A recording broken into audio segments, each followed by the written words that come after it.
नमस्कार दोस्तों। आज हम बात करेंगे एक इम्पॉर्टेंट टॉपिक की जिसका नाम है चिकन पॉक्स। आज हम लोग जानेंगे चिकन पॉक्स क्या है, चिकन पॉक्स के क्या साइन सिम्टम्स हैं, क्या इसके कारण हैं, क्या इसका डायग्नोसिस है तथा क्या इसका ट्रीटमेंट है।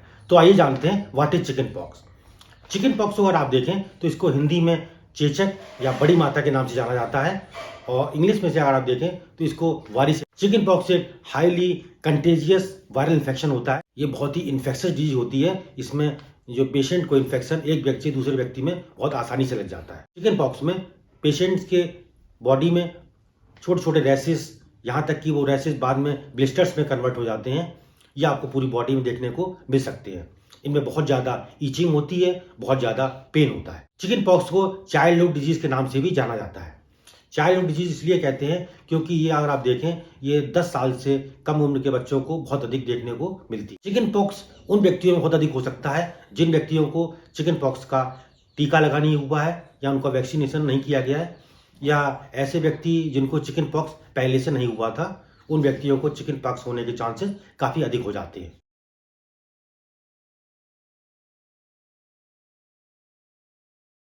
आइए हम बात करते हैं चिकन पॉक्स के स्टेजेस की। चिकन पॉक्स की 3 मेन स्टेज होती हैं। सब पहली स्टेज में क्या होता है, पेशेंट्स को स्मॉल स्पॉट्स देखने को मिलते हैं जिसे हम लोग पैप्यूल्स के नाम से जानते हैं।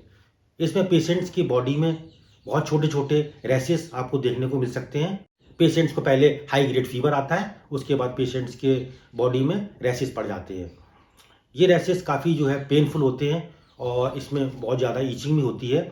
और ये रैसेस यहाँ तक कि आपके मुंह के अंदर भी और जेनिटल पार्ट्स में भी देखने को मिल सकते हैं।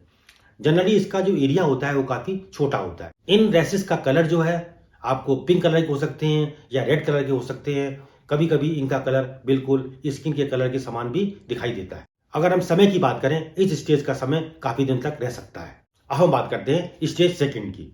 स्टेज सेकंड में जो स्पॉट्स रेड कलर के थे, अब वो धीरे धीरे रैसेस से वो कन्वर्ट होकर ब्लिस्टर्स में कन्वर्ट हो जाते हैं। ब्लिस्टर्स का मतलब होता है छाले। अब वो बड़ा रूप ले लेते हैं, बड़े बड़े स्पॉट्स के रूप में उनका परिवर्तन हो जाता है और इन ब्लिस्टर्स में फ्लूइड भर जाता है। कभी कभी ये फ्लूइड्स जो है लीक हो जाता है, कभी कभी बस्ट होने के चांसेस भी इसमें हो जाते हैं और इन ब्लिस्टर्स में काफ़ी पेन होता है, काफ़ी ज़्यादा ईचिंग होती है। ये स्टेज बहुत ही खतरनाक स्टेज होती है। अगर आप देखें इस स्टेज में ही पेशेंट्स को दूसरे व्यक्तियों में इन्फेक्शन के चांसेस इसी स्टेज में ज़्यादा होते हैं। अगर कोई व्यक्ति इस स्टेज में पेशेंट के संपर्क में आता है तब उस पर्सन के इन्फेक्शन से ग्रसित होने के चांसेस काफ़ी अधिक हो जाते हैं। अब हम बात करते हैं स्टेज थर्ड की। स्टेज थर्ड को हम लोग स्कैब या केस्ट फॉर्म के नाम से भी जाना जाता है। इसमें जो ब्लिस्टर्स थे उसमें पपड़ी पड़ जाती है और धीरे धीरे वो सूखने लग जाते हैं। कुछ ब्लिस्टर्स में पपड़ी पड़ जाती है तथा कुछ ब्लिस्टर्स लीक करने लग जाते हैं, उससे फ्लूइड लीक करने लग जाता है। अब हम बात करते हैं कॉजेज ऑफ चिकन पॉक्स। जैसा कि हम जानते हैं चिकन पॉक्स एक वायरल डिजीज होती है, तो चिकन पॉक्स का मुख्य कारण होता है वायरस। चिकन पॉक्स का मुख्य कारण है वायरल इन्फेक्शन। इसमें जो मुख्य रूप से वायरस प्रभावित करता है उसका नाम है वारिसेला जोस्टर। आइए हम बात करते हैं spread of chicken pox. Chicken pox कैसे फैलता है। चिकन पॉक्स फैलने का मुख्य कारण है ड्रॉपलेट इन्फेक्शन।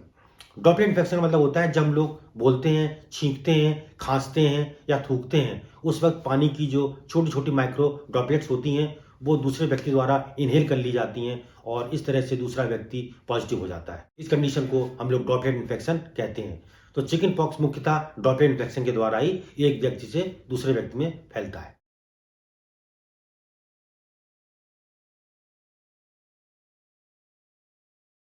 आइए हम बात करते हैं sign symptoms of chicken pox के बारे में। चिकन पॉक्स के निम्न साइन सिम्टम आपको देखने को मिल सकते हैं। सबसे पहला साइन सिम्टम है हमारा, पेशेंट को हाई ग्रेड फीवर रहता है। इससे पेशेंट को लगभग 104 डिग्री बुखार रहता है। पेशेंट को बिल्कुल भूख लगती नहीं है। पेशेंट के स्किन में आपको रैसेस दिखाई देते हैं, जो रैसेस बाद में ब्लिस्टर या स्कैब के फॉर्म में कन्वर्ट हो जाते हैं। पेशेंट को काफ़ी कमजोरी फील होती है। पेशेंट को काफ़ी थकान रहती है। पेशेंट को काफ़ी सरदर्द फील होता है। पेशेंट को काफ़ी बेचैनी फील होती है। पेशेंट को काफ़ी चक्कर आ सकते हैं।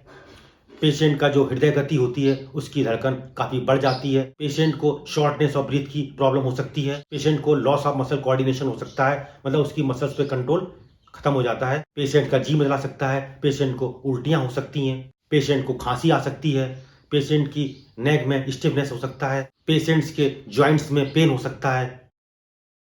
अब हम बात करते हैं कॉम्प्लिकेशंस ऑफ चिकन पॉक्स के बारे में। चिकन पॉक्स के निम्न कॉम्प्लिकेशन आपको देखने को मिल सकते हैं। सबसे पहला कॉम्प्लिकेशन है सेप्सिस, जिससे पेशेंट को इन्फेक्शन हो सकता है, पेशेंट को डिहाइड्रेशन हो सकता है, पेशेंट को निमोनिया हो सकता है, पेशेंट को इंसेफेलाइटिस हो सकती है, पेशेंट शॉक की कंडीशन में जा सकता है और अल्टीमेटली पेशेंट की डेथ भी हो सकती है। तो ये थे हमारे कॉम्प्लिकेशंस ऑफ चिकन पॉक्स।